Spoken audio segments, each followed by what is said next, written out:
এমন কোন ব্যক্তি সে 14টা স্বপ্ন দেখেছে, সে স্বপ্ন কেউ অর্থ করতে পারেনি, সে কি স্বপ্ন ওনার কাছে খুলে বলতে হবে। ওগো ফরৌনি নামে দেখি রাজা একজন ছিল, ফরৌনি নামে দেখি বাবা রাজা একজন ছিল। বাবা নিদ্রাগত হলো, দেখো শুনুন না সকল আমার ফরৌনি যে সময়ে বাবা নিদ্রাগত হলো, বাবা তারপরে কিবা হলো শুনুন সব হলো। আমার বাইবেল মতে বলে যাচ্ছি গো মা, যদি বলতে গিয়ে ভুল হয় নিজ সন্তান বলে ক্ষমা করবে। ফরৌন নামে একটা রাজা ছিল, সে রাজা যখন নিদ্রাগত গেছে আমার ঘুমিয়ে ঘুমিয়ে স্বপ্ন দেখছে। ফরৌন ঘুমিয়ে ঘুমিয়ে স্বপ্ন দেখছে যে আমি নদীর ধারে দাঁড়িয়ে আছি, আর ওই নদী থেকে 7টা সুন্দর গাভী উঠে আসছে। উনি ঘুমিয়ে ঘুমিয়ে দেখছে নদী থেকে 7টা সুন্দর গাভী উঠে আসছে। তার কিছুক্ষণ পরে আবার স্বপ্ন দেখছে গো মা, ওই নদী থেকে 7টা কেশ বিশ্রী গাভী আবার উঠে আসছে।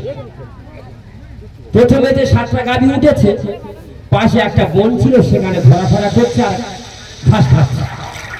কিছুক্ষণ পরে ওই কেশ বিশ্রী মানে গায়ের লোক সব বিশ্রী গাভী, দুর্বল গাভী আরো 7টা উঠে আসছে।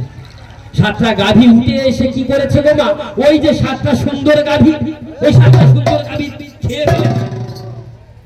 ওই 7টা বিশ্রী গাভী 7টা সুন্দর গাভী খেয়ে ফেলেছে। আমার ফরৌনি সে সময়ে নিদ্রা ভঙ্গ হলো, আমার ফরৌনির সে সময়ে নিদ্রা ভঙ্গ হলো। আমি আগে আগে বলে যাচ্ছি শুনুন সব হলো। যখন ওই স্বপ্নটা দর্শন করেছে বাবা, সঙ্গে সঙ্গে নিদ্রা ভঙ্গ হয়ে গেছে, জেগে গেছে। জেগে গিয়ে চিন্তা করতে করতে আবার ঘুমিয়ে পড়েছে। আবার যখন ঘুমিয়ে পড়েছে দেখছে একটা পোটা থেকে আমার 7টা সুন্দর শীষ বেরিয়েছে। সে ধানের শীষ হোক আর ঘাসের শীষ হোক, যাই পারে হোক, বাইবেলে লেখা আছে একটা পোটা থেকে 7টা শীষ বেরিয়েছে। তার কিছুক্ষণ পরে আবারও স্বপ্ন দেখছে, তার কিছুক্ষণ পরে দেখছে আরেকটি গোটা থেকে আরো 7টা ক্ষীণ শীষ বেরিয়েছে। ক্ষীণ অর্থাৎ দুর্বল শীষ বেরিয়েছে গো মা।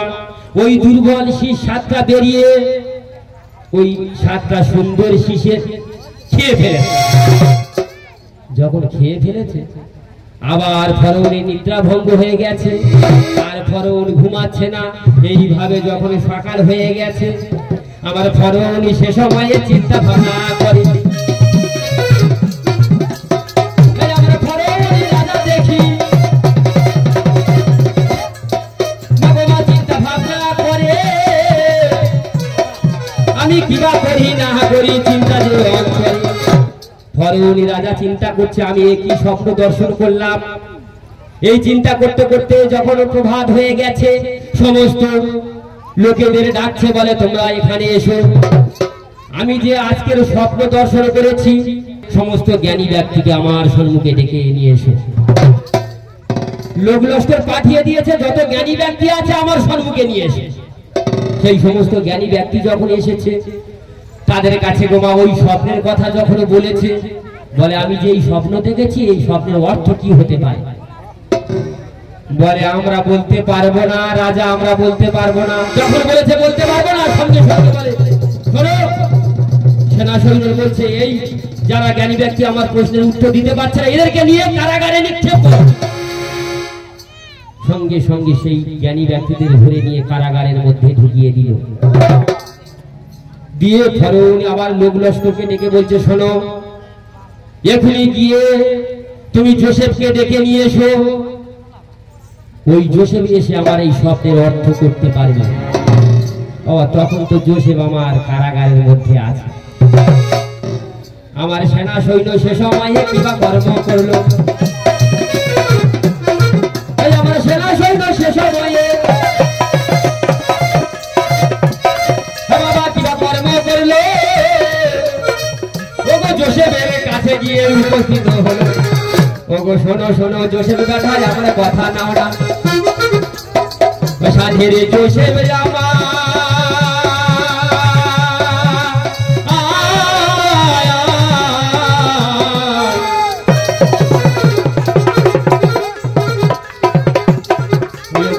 শোনো জোসেফ তুমি আমার কথা নাও না আরে বাবা আমি কিবা বলি এখন মন দিয়ে শোনো না সেই সেনা সৈন্য জোসেফ যে কারাগারের মধ্যে আছে সেখানে সেনা সৈন্য গিয়ে জোসেফের ওই কারাগার থেকে মুক্তি দিয়ে কারাগারের মধ্যে আছে জোসেফের চুল দাড়ি গজিয়ে গেছে চুল দাড়ি সব কেটে দিয়ে নতুন বস্ত্র পরিধান করে দিয়েছে দিয়ে ওই ফরৌনের সম্মুখে নিয়ে এসেছে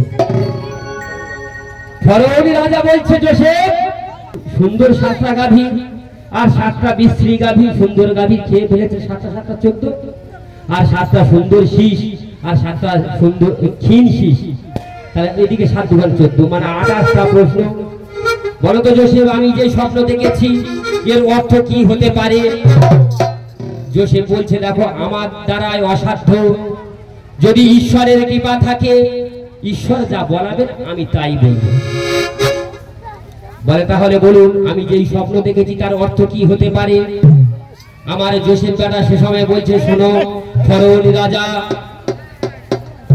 ওই যে 7টা সুন্দর গাভী আর 7টা যে বিশ্রী গাভী 7টা সুন্দর গাভী ওটা হচ্ছে 7 বছর আর 7টা যে বিশ্রী গাভী ওটাও 7 বছর ওই দুটি একই স্বপ্ন 7টা সুন্দর গাভী আর 7টা ক্ষীণ গাভী 7 বছর বলে দুটো এক স্বপ্ন 7 বছর আর 7টা যে সুন্দর শীষ আর 7টা যে দুর্বল শীষ ওটাও 7 বছর দুটো স্বপ্ন এক এর অর্থ হচ্ছে মিশর দেশে 7 বছর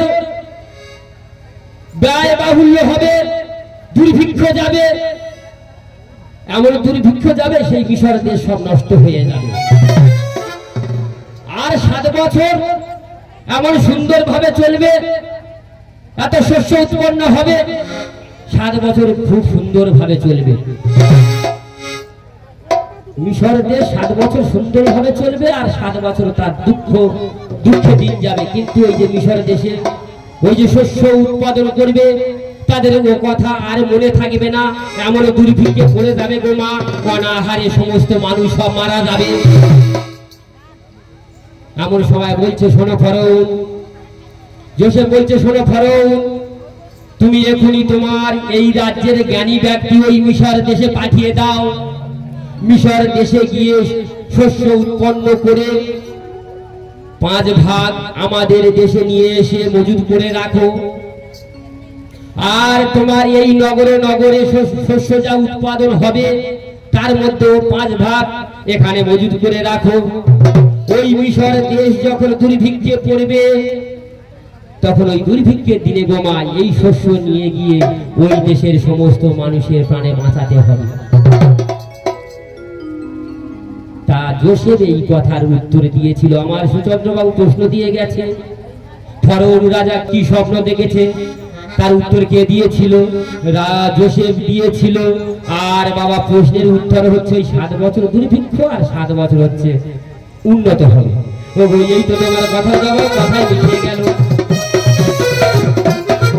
আমি একা কেন আজবা হয়ে